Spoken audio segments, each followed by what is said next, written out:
స్పందించట్లేదు అనేది కూడా చాలామంది మాట్లాడుతూ ఉన్నారు. సో ఇందాక రామరెడ్డి గారు కూడా మాట్లాడారు ఇది ఎల్లమ్మ ముత్యాలమ్మ టెంపుల్ విషయంలో. సో ఏంటి మరి నిజంగానే అంటే ఇవన్నీ ఎలా ఉంటాయి, ఇవన్నీ ఒకసారి ఆలోచన చేసుకుంటే మరి మీ హిందువులు మీ పక్షంగా ఉన్నారా లేరా అనేది మీరు ఎలా క్యాలిక్యులేట్ చేస్తారు? సార్ ఇప్పుడు అన్నారు మాట్లాడుకుంటూ హస్తం గుర్తు ఏందో ముస్లిం దాంట్లోకి వెళ్ళి వచ్చింది హిందూయిజం గురించి. సరే ఓకే అంటే అన్నారు మాట్లాడినప్పుడు ఏంటంటే అన్నారు బీజేపీ పార్టీ నాయకుడే లేదా కార్యకర్త కన్నా ఆర్ఎస్ఎస్ భావజాలంతో ఉన్నట్టు ఎక్కువ నాకు అర్థం. ఆర్ఎస్ఎస్ ఏంటంటే బీజేపీ రెండు ఒకటేగా, కానీ ఒకటి కాకపోయినా ఆ భావాజాలాన్ని వ్యాప్తింపజేస్తున్నారు, ఆ భావాజాలాన్ని వ్యాప్తింపజేస్తున్నారు. బీజేపీ ఆర్ఎస్ఎస్ రెండు ఒకటి అన్నారు కదా. బీజేపీ పార్టీ అనేది ఏం తెలుసా, బీఆర్ఎస్ లో కానీ కాంగ్రెస్ లో కానీ యోజన విభాగము, విద్యార్థి విభాగము, కార్మిక విభాగం అని ఉంటుంది కదా. అట్లా ఆర్ఎస్ఎస్ లో బీజేపీ అనేది ఒక విభాగం మాత్రం, front line. Okay, only frontal organization, అదేం పెద్ద ఇంపార్టెంట్ ఏం కాదు. వీళ్ళ పార్టీ పేరు ఏంటి అంటే ఆర్ఎస్ఎస్ పార్టీ. ఇందులో బీజేపీ అనేది ఒక ఫ్రంటల్ ఆర్గనైజేషన్. ఈ రోజు వీళ్ళు ఇంతనం దించుకుంటున్నారు కదా, మా రాష్ట్ర అధ్యక్షుడు బీజేపీ, మా రాష్ట్ర అధ్యక్షుడు బీజేపీ అని. ఈ రాష్ట్ర అధ్యక్షుడు బీజేపీ, మా యూత్ కాంగ్రెస్ ఎన్ఎస్వి అధ్యక్షులు లేదా బీఆర్ఎస్ పార్టీలో ఉన్నటువంటి విద్యార్థి నాయకులు యువజన విభాగం అధ్యక్షులు, ఈ రెండు ఒకటే. మేము 20 ఏళ్ళకి అధ్యక్షుని చేస్తాము, వాళ్ళు 60 ఏళ్ళకి అధ్యక్షుని చేస్తారు. దీన్ని బట్టి ఎవరి పార్టీ విధానాలు వాడుకుంటారు. రెడ్డి గారు ఒకటి మీరు మీరు మీరు రాసుకోండి, వీళ్ళు మాట్లాడారు. ఎందుకంటే ఎవరు మాట్లాడలేదు, మీరు మాట్లాడినప్పుడు మీరు కూడా మాట్లాడారు అసలు. ఎందుకంటే ప్రతి 10 నిమిషాలకు ఒకరికి ఇస్తున్నాను. నెక్స్ట్ ఇది 10 నిమిషాలు అయిపోయిన తర్వాత మన శ్రీనివాస్ గారు మాట్లాడతారు. తర్వాత మీరు ఏమైనా ఇంటరప్ట్ చేసుకోండి తర్వాత. చర్చను గౌరవించాలి సార్. ఒకవేళ ఇంటరప్షన్ అంటే మటుకు ఇక మళ్ళీ ఇంకా అన్నారు ఏం సబ్జెక్ట్ ఏం చెప్పారు ఉన్నారు కాబట్టి చర్చను గౌరవించాలని నేను కోరుకుంటున్నాను. అయితే విషయం ఏంటంటే ఇక్కడ బీఆర్ఎస్ పార్టీ కానీ కాంగ్రెస్ పార్టీ కానీ 20 ఏళ్ళకి ఇచ్చే అవకాశాన్ని వాళ్ళు 60 ఏళ్ళకి ఇస్తారు. కాబట్టి ఈ రాష్ట్రంలోనే కాదు దేశంలో ఉన్న ప్రజలు యువత కూడా అర్థం చేసుకోవాల్సింది ఏంటి అంటే ఇంతకన్నా మోసం చేస్తుంటే కూడా అంటే ఇంత అబద్ధాన్ని ఇంత అందంగా ఇంత ముసుకేసి చెప్పొచ్చు అని బీజేపీ పార్టీ కన్నా అందంగా ఎవరు చెప్పలేరు. ఇదే సార్, ఇప్పుడు బీజేపీ మా పార్టీ అంటారు, బీజేపీ పార్టీ కాదు sir, BJP is an frontal organization అంతే. కాబట్టి ఒక ఫ్రంటల్ ఆర్గనైజేషన్ ని పార్టీ అని చెప్పి మోసం చేస్తున్నారు కదా. ఇంతకన్నా మోసం ఏముండదు దేశంలో. రాజకీయాల్లో సహజంగా ఇంతో గంతో ఒకటో రెండో అంటే 1% ఒకరు 1% చేస్తారు, ఒకరు 90% చేస్తారు, ఒకరు 2%, 3%. అంటే వారికి ఉన్న ప్రజలపైన మంచి చేయాలన్నటువంటి ఆలోచనతో అది ముడిపడి ఉంటుంది. కానీ ప్రతి ఒక్కరు జీవితంలో మనుషులు ఎవరో ఒకరు ఎక్కడో చోట 1% మోసం అనేది ఉంటుంది. కానీ ఇట్లా 100% మోసం అనేది ఏ పార్టీలో ఉండదు, ఒక భారతీయ జనతా పార్టీ అని మోసం చేస్తున్నటువంటి ఆ ఫ్రంటల్ ఆర్గనైజేషన్ లో మాత్రమే ఉంటది. మీరు వస్తూ చర్చలో భాగంగా మీరు అక్కడ జరిగింది కదా, మరి ఫలానా వాళ్ళు కనిపించలేదు పవన్ కళ్యాణ్ గారు, వెల్తీగా ఉంది మరి అంటే ఎందుకంటే విశ్వ ఆయన దాన్ని ఏమంటారు మన సనాతన ధర్మం పేరుతోటి ఇక్కడ వైజాగ్ నుంచి దాదాపు తిరుపతి దాకా చాలా ప్రోగ్రాములు చేశారు. సో ఆయన కనిపించలేదు అనేది నేను కాదు మాట్లాడేది, చాలా మంది మాట్లాడారు. మామూలుగా అది చర్చ జరుగుతుంది, వెల్తీగా ఉంది అని. తర్వాత ఇక్కడ తెలంగాణలో బీజేపీ పరిస్థితి ఏంది అని అంటున్నారు సార్. తెలంగాణలో బీజేపీ పార్టీ తలకిందులు తపస్సు చేసిన ఈ రాష్ట్రంలో బీజేపీ పార్టీ అధికారం వైపు అడుగులేస్తుంది అనేది కూడా భ్రమ అంతే. ఈ రాష్ట్రంలో బీజేపీ పార్టీ ఎప్పటికీ అధికారంలోకి చేరుకోదు. ఎందుకంటే ఇప్పుడు గతంలో అరాకొరా వచ్చే సీట్లు ఈ రోజు 8 ఎంపీలు 8 ఎమ్మెల్యేలు ఎందుకు వచ్చినాయి తెలుసా? ఇప్పుడు దాదాపు మీరు అలా కాదు, ఒక మాట చెప్పింది దాదాపు 57 నియోజకవర్గాల మద్దతు బీజేపీ పార్టీ కాదు. నేను చెప్తా సార్, 2024లో జరిగినటువంటి ఎన్నికల్లో ఇక్కడి ప్రజలు ముఖ్యంగా తెలంగాణ ప్రాంతంలో రాష్ట్రంలో ఉన్నటువంటి ప్రజలు ఏంది అంటే రాష్ట్రం ఎన్నికలు ఈ పార్లమెంట్ ఎన్నికలు వేరువేరుగా రావడం వల్ల ఇప్పుడు ఈ రోజు మనం కేసీఆర్కి ఓటేసి 2-3 ఎంపీలను ఇవ్వడం వల్ల ఆడపోయి మనకి ఇక్కడ వచ్చే పెద్ద ఉపయోగం ఏం లేదు. కాబట్టి ఐదర్ కాంగ్రెస్ కన్నా ఇద్దాం లేదా బీజేపీ కన్నా.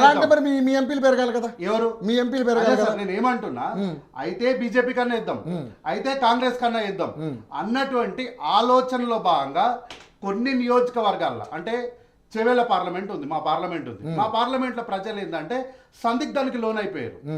ఇటు కాంగ్రెస్ కి వేద్దామా బీజేపీకి వేద్దామా అన్న సందిగ్ధంలో లోన్ అయిపోయినప్పుడు చేవేళ్లలో ఫస్ట్ నుంచి కూడా బీజేపీకి అక్కడ ఎక్కువ అవకాశం ఉంది. లేదు ఎందుకంటే మేము లేదు, సర్వే లేదు, చేసాం లేదు, ఇక్కడ. సార్. లేదు లేదు, సామీల్ గారు, ఒక్కటేసారి మేము గెలిచింది సార్ ప్రతి బీజేపీ పార్టీ. మండలం ప్రతి నియోజకవర్గం తిరిగాము సార్ అక్కడ. 2018లో ఒక్కసారి మాత్రమే బీజేపీ ఒక్కసారి కూడా గెలవలేదు. మొన్న ఒకటేసారి గెలిచింది.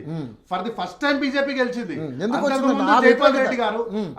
జైపాల్ రెడ్డి గారు ఎంపీ, దాని తర్వాత కొండా విశ్వేశ్వరరెడ్డి గారు బీఆర్ఎస్ పార్టీ నుంచి ఎంపీ, రంజిత్ రెడ్డి గారు కాంగ్రెస్ పార్టీ నుంచి ఎంపీ. అయితే అంతకుముందు కూడా కాంగ్రెస్ పార్టీయే ఇక్కడ లీడ్ ఉండేది చేవేళ్ళ పార్లమెంట్ లో.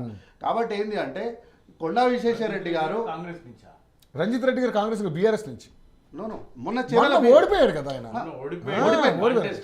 కంటెస్టెడ్ 2 సార్లు బీఆర్ఎస్, ఒకసారి కాంగ్రెస్, అది బైఫర్కేషన్ అయినాక. అయితే మొన్న జరిగిన ఎన్నికల్లో కూడా కొండా విశ్వేశ్వరరెడ్డి గారు ఏంది అంటే ఆయన బీజేపీ పార్టీని చూడకండి, నన్ను బీజేపీని కాదు నన్ను చూడండి, వ్యక్తిగా నన్ను చూడండి, పర్సనల్ ఎజెండాలకు పోయి రోడ్ల మీద పోయి స్నానాలు చేసుకొని సెంటిమెంట్ పండించి నేను కూడా రాజశేఖర రెడ్డి లాంటి అని చెప్పి ప్రజలకు ఒక భ్రమలో కల్పించి ఓట్లు వేయించుకున్నా. అంటే ఈ రోజు గెలిచిన ఎంపీలలో రఘునందన్ రావు గారు కావచ్చు, ఈటల రాజేందర్ గారు కావచ్చు, మన కొండ విశ్వేశ్వరరెడ్డి గారు కానీ, అంటే మెజారిటీగా గెలిచినటువంటి ఎంపీలు ఎవ్వరు కూడా ఆ పార్టీ మీద భరోసాతోని ప్రజలకు వాళ్ళు ఓట్లు వేయలేదు. మీరు పార్టీని చూడకండి, మమ్మల్ని చూడండి, మేము మీకు అండగా ఉంటాము, మీకు అండగా నిలబట్టోళ్ళం, మీకోసం కొట్లాడటోళ్ళం, మీకోసం ప్రజా గొంతికగా మేము పార్లమెంట్లో మీకోసం మాట్లాడతామని చెప్పి వ్యక్తిగత పూచి మీద చేపించుకున్నారు.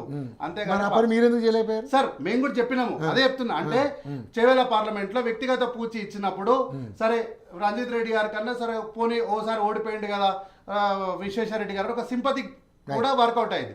కాబట్టి ఇట్లాంటి అంటే కొన్ని ప్రత్యేకమైనటువంటి పరిస్థితుల్లోనే 8 మంది ఎంపీలు గెలిచినారు తప్ప అంతకు మించి ఏం లేదు సార్. అంతే, వాళ్ళు చేసిన కష్టం ఏం లేదు, వాళ్ళ మీద ఉన్న ప్రేమ లేదు, వాళ్ళకు ఓటు బ్యాంకు లేదు, ఏం లేదు సార్. ఈ రోజు ఈ ఫ్రంటల్ ఆర్గనైజేషన్ ఏదైతే ఉందో భారతీయ జనతా పార్టీ అనే ఫ్రంటల్ ఆర్గనైజేషన్ కి ప్రజల పైన ఎక్కడ కూడా ప్రేమ లేదు. వాళ్ళకు ఒక అధికార యావ తప్ప ప్రజల మీద ఎక్కువ కూడా ప్రేమ లేదు. వాళ్ళు ఏమన్నారు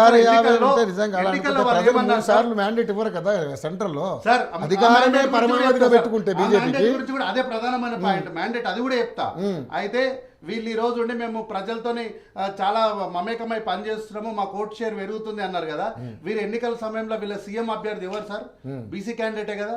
ఈ రోజు ఆ బీసీ క్యాండిడేట్ కి ఒక చిన్న అధ్యక్ష పార్టీ, ఈ ఫ్రంటల్ ఆర్గనైజేషన్ కి అధ్యక్ష పదవి ఇవ్వడానికి ధైర్యం చేయలేని వాళ్ళు ముఖ్యమంత్రిని బీసీ ఏంటంటే ఇప్పుడు పార్టీని బలోపేతం చేసుకుని ముందుకు నడిపించాలని అంటే వాళ్ళు ఏంటి సార్? అంటే వాళ్ళు ఏంది సార్?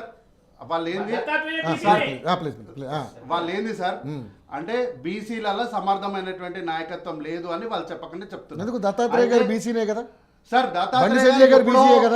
దత్తాత్రేయ గారు అప్పుడు వారికి అవకాశం ఎట్లొచ్చిందంటే ఎవరు లేనప్పుడు అక్కమోడే దిక్కన్నట్టు వారేదో అప్పుడు పాత కాలంలో గతంలో వారు ఎంపీగా పనిచేసినారు కాబట్టి అప్పుడు ఎవ్వరు ఇక్కడ లేరు కాబట్టి టీడీపీ పార్టీతో అలయన్స్ లో ఉంది కాబట్టి అలయన్స్ లో భాగంగా మంత్రి పదవి ఇవ్వాలి కాబట్టి వారికి వచ్చింది మంత్రి పదవి. అయితే ఇంతకుముందు మీరు అన్నగారు మాట్లాడుకుంటూ కాంగ్రెస్ పార్టీ గెలవడానికి ఆయన ఎవరో వచ్చి కిరాయికి వచ్చి పనిచేశారు. ఆయా ప్రశాంత్ కిషోర్ లాంటి కిరాయి వ్యక్తుల్ని రాజకీయాల్ని భ్రష్టు పట్టించింది మీరే సార్. 2019, 2014 ఎన్నికలకి ఆ ప్రశాంత్ కిషోర్ గారు మీకే పనిచేసే అబద్ధాలని మొత్తం ప్రచారం చేసింది మీరే. రాష్ట్రంలో దేశంలో జరిగినటువంటి కనుగోలు గారు కూడా ఆయన జూనియర్ మా దగ్గర Sunil Kanugolu political analyst game work చేయలేదు సార్.